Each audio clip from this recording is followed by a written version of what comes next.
আল্লাহ ডাক দিয়া কয় বান্দারে আমি আল্লাহ তাআলা জমিনের মধ্যে তোদেরকে বানাইছি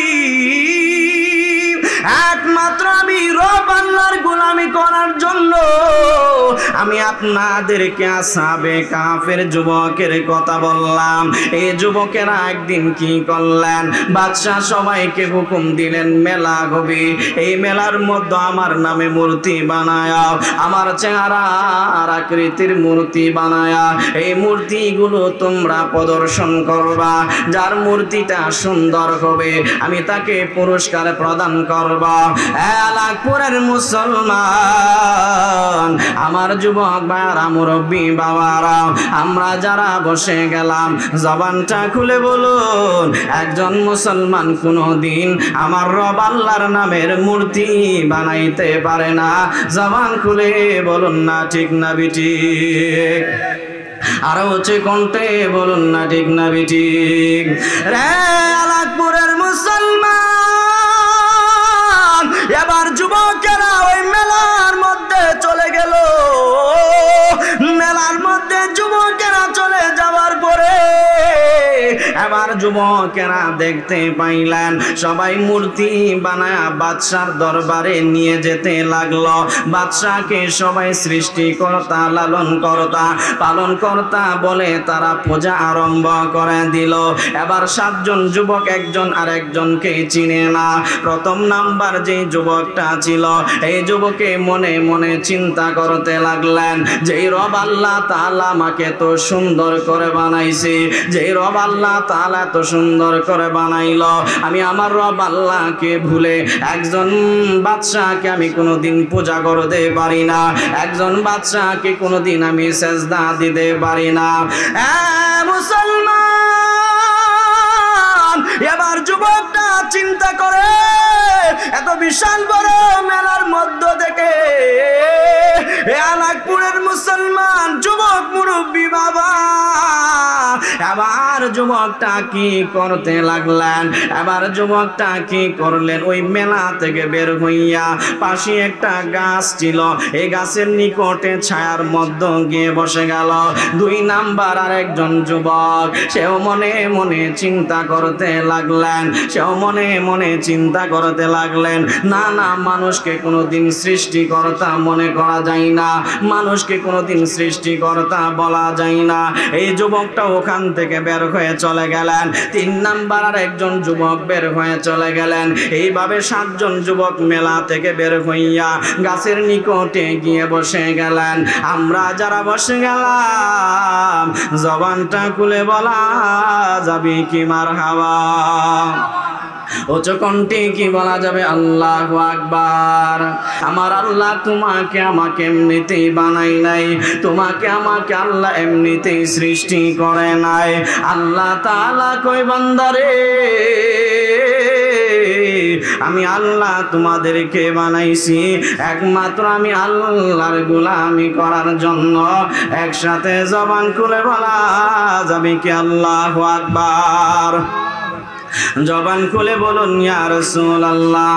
আল্লাহ রাব্বুল আলামিন কোরআনুল কারীমের মাঝে বললেন, ওয়া মা খালাকাতুল জিন্না ওয়াল ইনসা ইল্লা লিয়াবুদুন।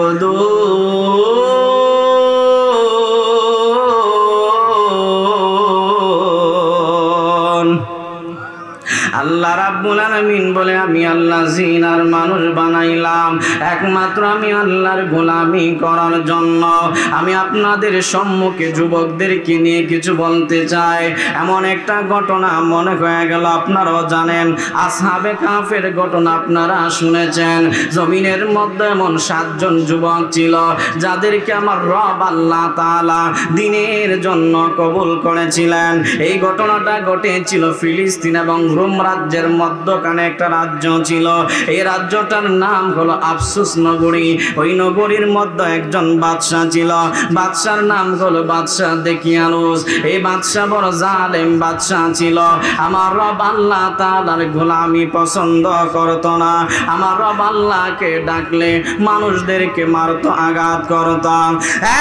মুসলমানেরা, আল্লাহ রাব্বুল আলামিন, ফ্যান অফ করে দেন।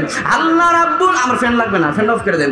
আল্লাহ রাব্বুল আলামিন জমিনের মধ্যে আমার আল্লাহ তাআলা এই জমিনের মধ্যে মানুষ সৃষ্টি করেছেন, মানুষ বানিয়েছেন একমাত্র আমার আল্লাহর গোলামি করার জন্য, আমার আল্লাহ তাআলাকে ডাকার জন্য। আমার আল্লাহ তাআলা বললেন কোরআনের ভিতরে, ইয়া আইয়ুহান নাস উবুদু রাব্বাকুমুল্লাযী খালাকাকুম ওয়াল্লাযীনা মিন ক্বাবলিকুম লাআল্লাকুম তাত্তাকুন।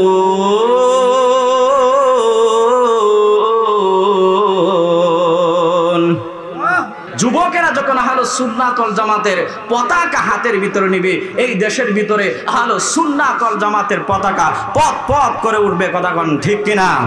আরো জোরে এখন ঠিক কিনা? তাহলে যুবকদেরকে অগ্রণী ভূমিকা পালন করতে হবে। আমার দেশের যুবকেরা নষ্ট হয়েছে নেশার কারণে, আমার দেশের যুবকেরা নষ্ট হয়েছে ইয়াবার কারণে, আমার দেশের যুবকেরা নষ্ট হয়েছে ফেন্সির কারণে। আমরা নেশার ভিতরে জীবনটাকে অন্ধকার বানিয়ে ফেললাম, অথচ আল্লাহর দিন, আল্লাহর কোরআন, নবীর প্রেম, রব আল্লাহ তাআলার ভয় এগুলো থাকলে আল্লাহ তাআলা এমন এক জান্নাতের ভিতরে প্রবেশ করাবে যে জান্নাতের ভিতরে নিয়ামতের কোনো কমতি, কথা কই না, কমতি। তাহলে সেই নবী, সে রব আল্লাহ তাআলার প্রেম নিয়ে একটু বসে যান, রবের বই নিয়ে বসে যান। আমি বলছিলাম আফসুস নগরী, এই নগরীর একজন বাদশাহ, বাদশার নাম ছিল বাদশাহ দেকিয়ানুস, কেউ বলছেন দাকিয়ানুস। হ্যাঁ, ওই নগরীতে বাদশাহ এলান করলো আজকে থেকে কেউ রব আল্লাহ তাআলাকে ডাকতে পারবে না, আজকে থেকে কেউ অদৃশ্যের মালিককে সেজদা দিতে পারবে না, আজ থেকে কেউ নামাজ পড়তে পারবে না।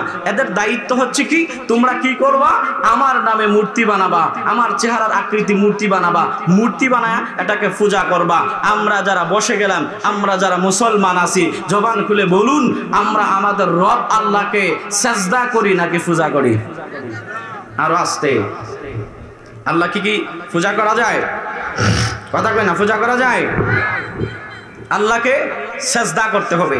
তো রব আল্লাহকে সেজদা করার জন্য যিনি বলেছেন, আল্লাহকে সেজদা করার জন্য যিনি বলেছেন, জবান খুলে বলুন তো তিনি কে? তিনি আমার আল্লাহ। আল্লাহই বলছেন যে বান্দা তুমি আমি আল্লাহকে ডাকো, উদউনি আস্তাজিব লাকুম, আমি আল্লাহকে তোমরা ডাকো। ওয়াইজা সাআলাকা ইবাদি, যখন কোনো বান্দা আমি আল্লাহকে ডাকে, আমি আল্লাহ তার ডাকে সাড়া দেই। ফাযকুরুনি আযকুরুকুম, আমি আল্লাহকে তোমরা ডাকলে আমি তোমাদের ডাকে সাড়া দিব। তো রব আল্লাহকে যদি ডাকতে হয়, রবের প্রেম যদি অন্তরের ভিতরে থাকে, ওই ডাকাটা আল্লাহ কবুল করেন।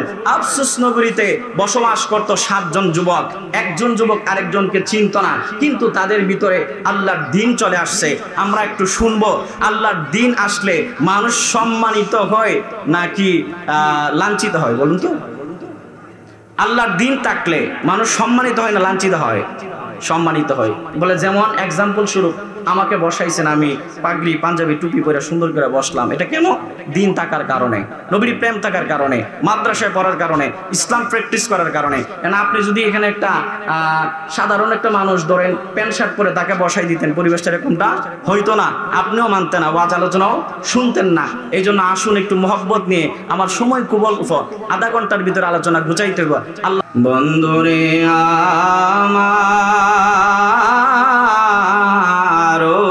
আমার যুবক ভাইরা, মুরব্বী বাবারা, এলাকপুরের মুসলমান, জবানটা খুলে একসাথে বলুন, আমাদেরকে জান্নাতের বাগানের মধ্যে যিনি বসাইছেন, একসাথে আওয়াজ করে বলুন তিনি কে?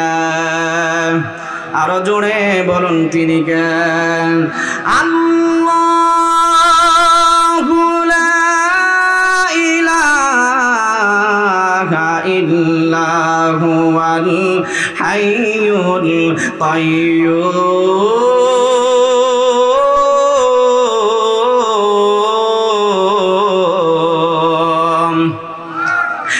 আল্লাহ এমন একজন আল্লাহ, আমার রব এমন একজন রব, যেই রবের কোনো লয় নাই ক্ষয় নাই, যেই রবের কোনো আহার নাই নিদ্রা নাই, যেই রবের কোনো পরিবর্তন ধ্বংস নাই। আল্লাহ ডাক দিয়া কয় বান্দারে, আমি আল্লাহ তাআলা জমিনের মধ্যে তোদেরকে বানাইছি একমাত্র আমি রব আল্লাহর গোলামি করার জন্য। আমি আপনাদেরকে আসহাবে কাফের যুবকের কথা বললাম। এই যুবকেরা একদিন কি করলেন, বাদশাহ সবাইকে হুকুম দিলেন মেলা হবে, এই মেলার মধ্যে আমার নামে মূর্তি বানায়া, আমার চেহারা আর আকৃতির মূর্তি বানায়া এই মূর্তিগুলো তোমরা প্রদর্শন করবা। যার মূর্তিটা সুন্দর হবে আমি তাকে পুরস্কার প্রদান করব।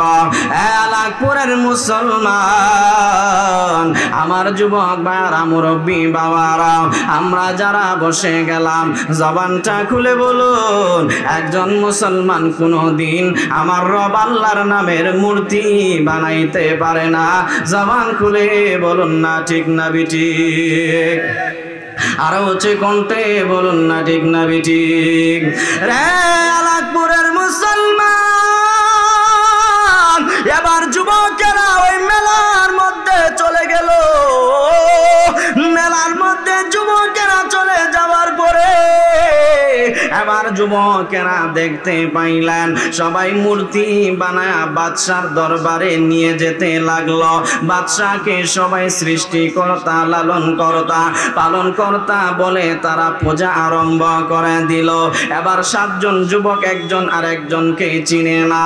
প্রথম নাম্বার যে যুবকটা ছিল, এই যুবকে মনে মনে চিন্তা করতে লাগলেন, যে রব আল্লাহ তাআলা আমাকে তো সুন্দর করে বানাইছে, যে রব আল্লাহ তাআলা তো সুন্দর করে বানাইলো, আমি আমার রব আল্লাহকে ভুলে একজন বাদশাকে আমি কোনোদিন পূজা করতে পারি না, একজন বাদশাকে কোনোদিন আমি সেজদা দিতে পারি না।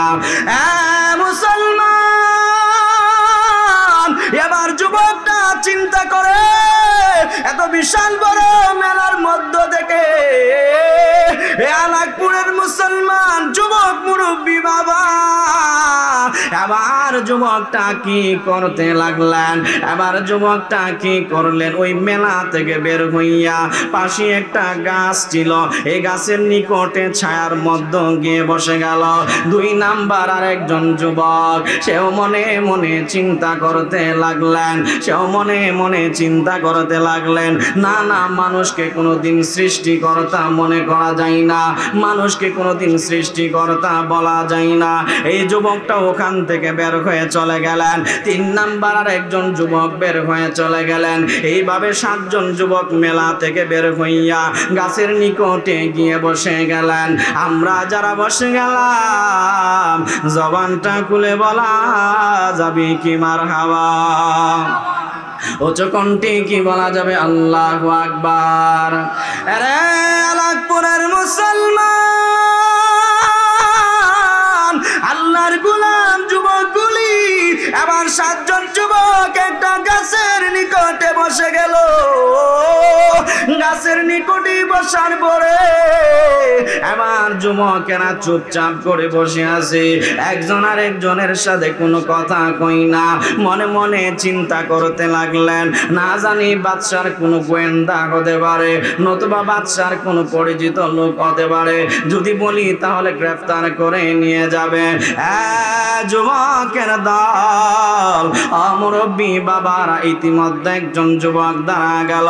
যুবকটা দাঁড়া বলতে লাগলো, আমার যুবক সাথী ভাইয়ারা, আপনারা মেলা থেকে কেনাকানের মধ্যে চলে আসলেন, আমি চলে আসছি বাদশাকে সৃষ্টিকর্তা মানতে পারবো না, বাদশাকে খোদা বলে সম্বোধন করতে পারবো না, এই জন্য আমি চলে আসছি। আপনারা কেন আসছেন? এবার আরেকজন দ্বারা বলে, হ্যাঁ আমি এই জন্যই আসছি, বাদশাকে কোনোদিন সৃষ্টিকর্তা বলতে পারি না। এলাকপুরবাসী 7 জন যুবকের কথা যখন এক হয়ে গেল, এবার যুবকেরা সিদ্ধান্ত নিল কি করা যায়। আমরা বাদশার ফরমান মানব না, আমরা আমাদের রব আল্লাহ তাআলার ফরমান মানব, আমরা আমাদের রব আল্লাহ তাআলার গোলামি করব। আল্লাহ তাআলা জানা দেয় বান্দারে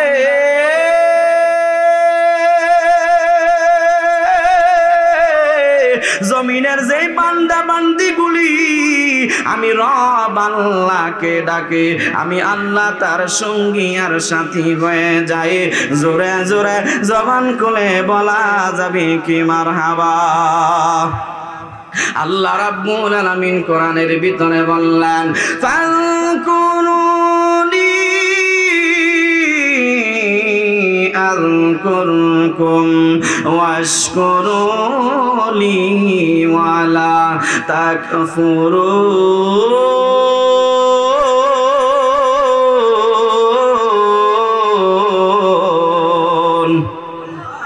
আল্লাহ রাব্বুল আলামিন বলে তোমরা আমি আল্লাহকে স্মরণ করো, আমিও তোমাদেরকে স্মরণ করব। এ আমার যুবক ভাই মুরব্বী বাবার, আমার রব আল্লাহর স্মরণ করলে আমার আল্লাহ খুশি নাকি বেজার? কন্যা জুড়ে খুশি নাকি বেজার? আল্লাহু আল্লাহু তুমি জানলে জালালুহু, শেষ করা তো যাই না গেয়ে তোমারে গুণগান। জবানটা খুলে কন্যা আল্লাহু আল্লাহু তুমি জানলে জালালুহু, শেষ করা তো যাই না গেয়ে তোমারে গুণগান। কন্যা আল্লাহু আল্লাহু তুমি মাটির আদমকে প্রথম সৃষ্টি করিয়া ঘোষণা করিয়া দিলে শ্রেষ্ঠ বলিয়া, তুমি মাটির আদমকে প্রথম সৃষ্টি করিয়া ঘোষণা করিয়া দিলে শ্রেষ্ঠ বলিয়া।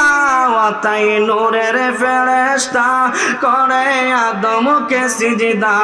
কন্যা নূরের ফেরেশতা করে আদমকে সিজদা।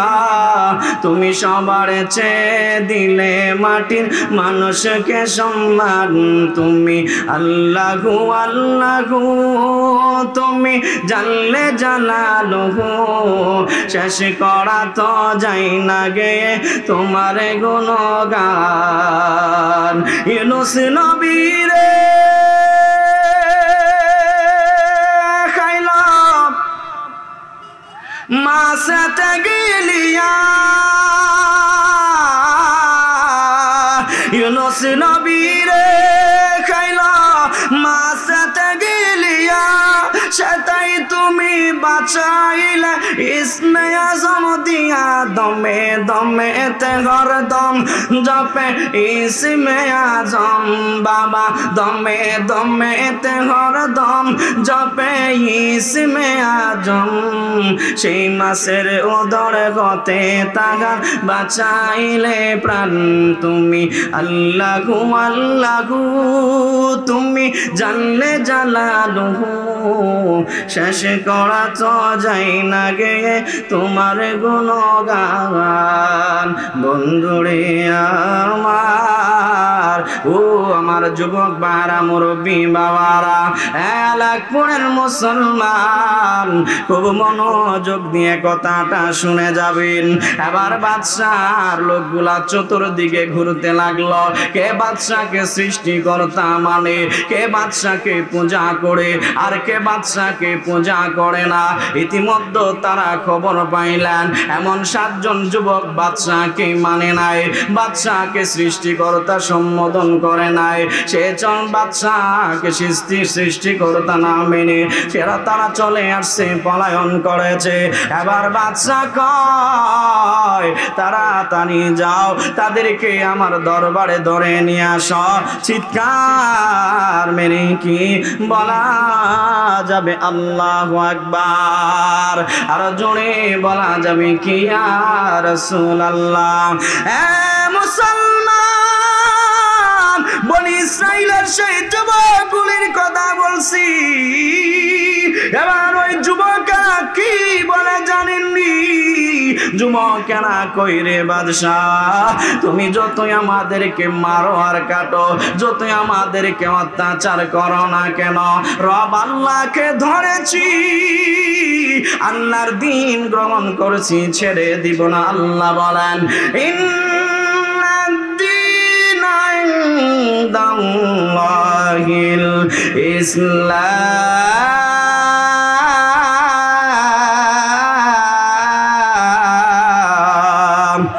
আমার দেশের কিছু নামদারি আলেম ওলামা বক্তা আছে, ওরাই তো আল্লাহরে ভয় করে না, নবীকে ভয় করে না। যদি ভয় করত, আল্লাহকে যদি পরিপূর্ণভাবে ভয় করত, তাহলে রাসূলুল্লাহ সাল্লাল্লাহু আলাইহি ওয়াসাল্লামকে সাংবাদিক বলতো না।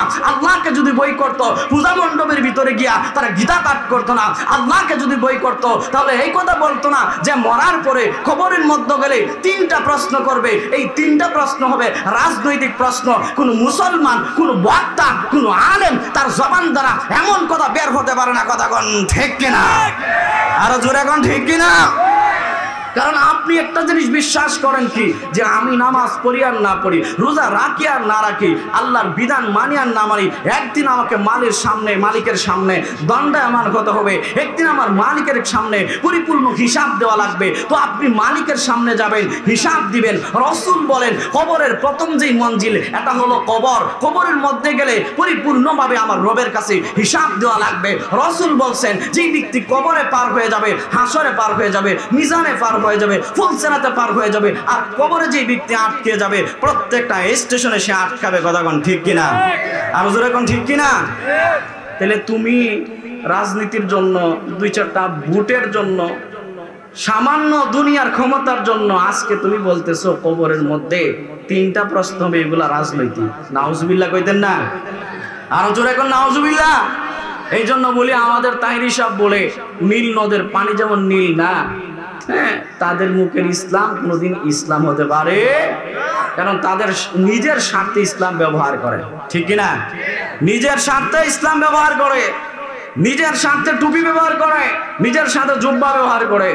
আমার যুবক ভাইরা, আমার মুর্শিদ নীল আমার মন কারিয়া, আমার দয়াল নীল আমার মন কারিয়া, কে মনে করে নীল এমন প্রেমে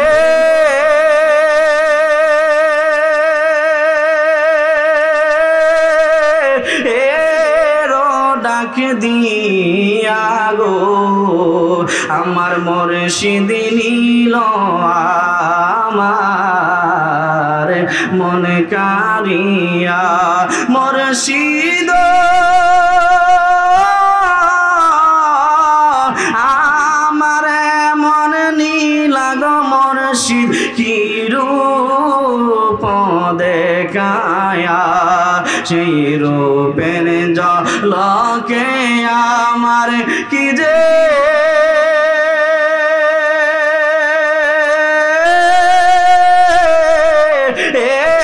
গেল গো, আমার মুর্শিদ নীল আমার মনে কারিয়া, উদাসীবা নাইল রে আমায় দিওয়ানা বানাইল, কিনা মন্ত্র দিয়া দয়াল ঘরে